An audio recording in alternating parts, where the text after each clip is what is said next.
আপোনালোকৰ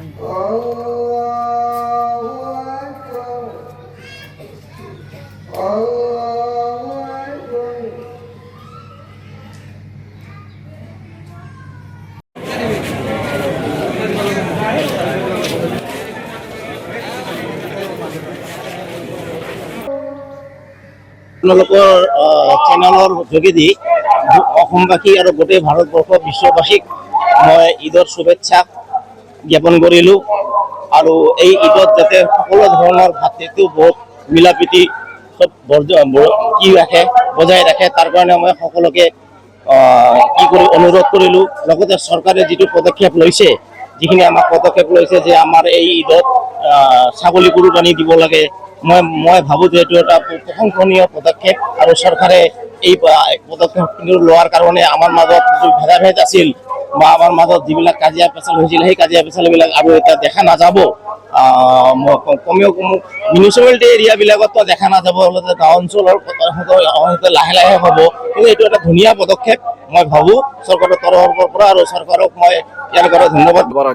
আলহামদুলিল্লাহ ৰাব্বিল আলামিন wassalatu wassalamu ala man la nabiyya ba'da amma ba'd।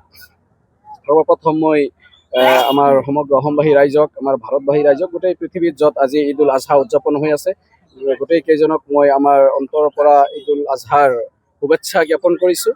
ইয়াৰ পিছত মই বিশেষ আমাৰ অসমবাসী ৰাইজক মই এটা মেছেজ দিব বিচাৰিছোঁ। সেইটো হ'ল কুৰবানী প্ৰেক্ষাপটত কুৰবানীক লৈ আমাৰ চৰকাৰে দিয়া যোনটো SOP দিছে, সেইখিনি যাতে আমি মানি চলোঁ। কোনো ধৰণেই যাতে এনেকুৱা এটা মেছেজ নাযায় যে মুছলমান উদ্ভণ্ডালি কৰে, মুছলমানসকলে ধৰ্মৰ নামত কুৰবানীকে ভালকৈ নকৰে। কুৰবানী আমাৰ এটা ইবাদত, এইটো কোনো উৎসৱ নহয়, এইটো কোনো ধৰণৰ এটা ৰীতি ৰিৱাজ নহয়। ইয়া আমি আল্লাহৰ জন্য কৰোঁ, এইটো আল্লাহৰ জন্য এটা ত্যাগ দিওঁ আমি। গতিকে সেই কুৰবানীখন যেন ইছলাম যিবিলাক নীতি নিয়ম দিছে, আজি চৰকাৰে যিবিলাক নীতি নিয়ম দিছে, দুৰ্ভাগ্য যে গোটেইখিনি নিয়ম অলৰেডি ইছলামে দি থৈ আহিছে, যে পৰিষ্কাৰ পৰিচ্ছন্নতা বজাই ৰাখিব লাগে আৰু আন কাৰোবাক কষ্ট দিব নালাগে।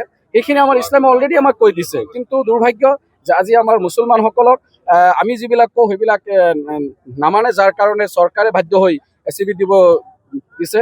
গতিকে আমি আমাৰ মুছলিম ৰাইজক এটাই মেছেজ দিম যে কুৰবানী আমি যেনে ইছলামৰ নীতি নিয়মত, ইছলামে যিখিনি আমাক শিকাইছে সেইখিনিৰ ওপৰত, আৰু চৰকাৰে যোনটো SOP দিছে তাক আমি মানি কুৰবানী যেন উদযাপন কৰোঁ।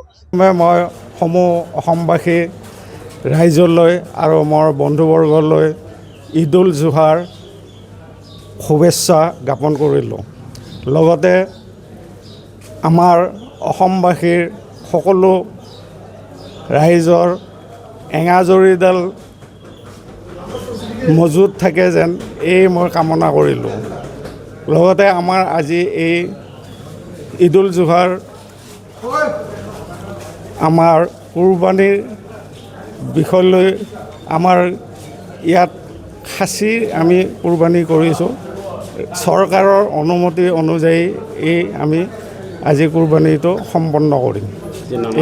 আমাৰ নামাজটো আমি 7:30 সম্পন্ন কৰা হ'ল, আৰু ৰাইজে সকলোৱে আহি আমাৰ 7:30 বজাতে আমাৰ নামাজ আদায় কৰা হ'ল।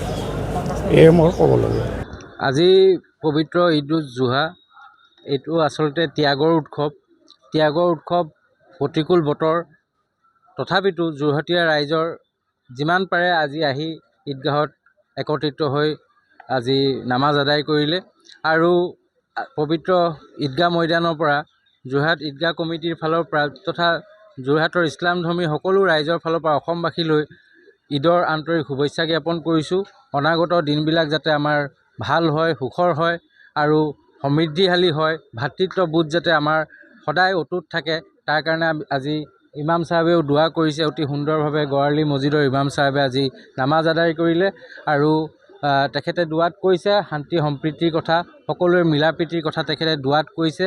আৰু মহান আল্লাহে আচলতে আমি সেই কবুল কৰিব বুলি আশা ৰাখিছোঁ। আৰু যি ধৰণে আমাৰ অসমখন আগবাঢ়ি গৈ আছে আৰু অনাগত দিনতো যাতে তেনেধৰণে আগবাঢ়ি যায়, তাৰ কাৰণে মহান আল্লাহৰ ওচৰত দোৱা কৰা হৈছে। আৰু যোৰহাট ঈদগাহ সমিতিৰ ফালৰ পৰা সমূহ যোৰহাটবাসী ৰাইজ তথা অসমবাসী ৰাইজলৈ আমি ঈদৰ আন্তৰিক শুভকামনা জ্ঞাপন কৰিলোঁ। কুৰবানীটো কুৰবানী তেখেতৰ অনুৰোধত সকলোৱে সমৰ্থন কৰিছে, আৰু আচলতে যেনেকুৱা ঠাইত তেওঁলোকে কৰিবলৈ কৈছে যেনেধৰণে আচলতে তাত এটা ৰেষ্ট্ৰিক্টেড এটা কিছুমান এৰিয়াত কৰিবলৈ মনা কৰিছে, তেনেধৰণে আচলতে সমাপন কৰিব। আৰু আগতেও হৈ আহিছে কোনো অপ্ৰীতিকৰ পৰিস্থিতি যিহেতু অসমত সৃষ্টি হোৱা নাই। অসমৰ নিচিনা শান্তিপ্ৰিয় জেগাত অসমীয়া মানুহৰ মাজত কেতিয়াও অপ্ৰীতিকৰ পৰিস্থিতি সৃষ্টি হোৱা নাই। আৰু তেনে ক্ষেত্ৰত আমি ভাবোঁ আগন্তুক দিনতো কেতিয়াও অপ্ৰীতিকৰ ঘটনা সৃষ্টি নহয়, যিহেতু অসমীয়া আৰু অসমীয়াত্ব সেইটো আচলতে বহুত ডাঙৰ কথা। অসমীয়াত্ব, অসমীয়া জাতিটোৰ আচলতে মূল গাঁথাটো বাহিৰৰ ৰাজ্যৰ লগত আচলতে নিমিলে। আচলতে ইয়াত হিন্দু মুছলমান বুলি আমি ধৰিবই নোৱাৰোঁ। আচলতে আমাৰ জাতি প্ৰথম, দ্বিতীয়তে আমাৰ ধৰ্ম। আমি ধৰ্ম আমি পালন কৰোঁ, কিন্তু আমি জাতিৰ কথাও প্ৰথম চিন্তা কৰি পেলাই আমি পালন কৰোঁ। আৰু আপোনালোকৰ সংবাদ মাধ্যমৰ জৰিয়তেও মই সমূহ ৰাইজক জনাব বিচাৰোঁ যে কুৰবানী কৰিছে কোনোবাই এটা নিৰ্দিষ্ট আৰবেৰ মাজত কৰক আৰু সকলোৱে মানে নিজৰ ভাতৃত্ববোধ বজাই ৰাখি এই উৎসৱটি পালন কৰক। মুখ্যমন্ত্ৰী আপোনাক সকলোৱে সঁহাৰি জনাইছে তাৰমানে? ডেফিনেটলি মুখ্যমন্ত্ৰীৰ কথাত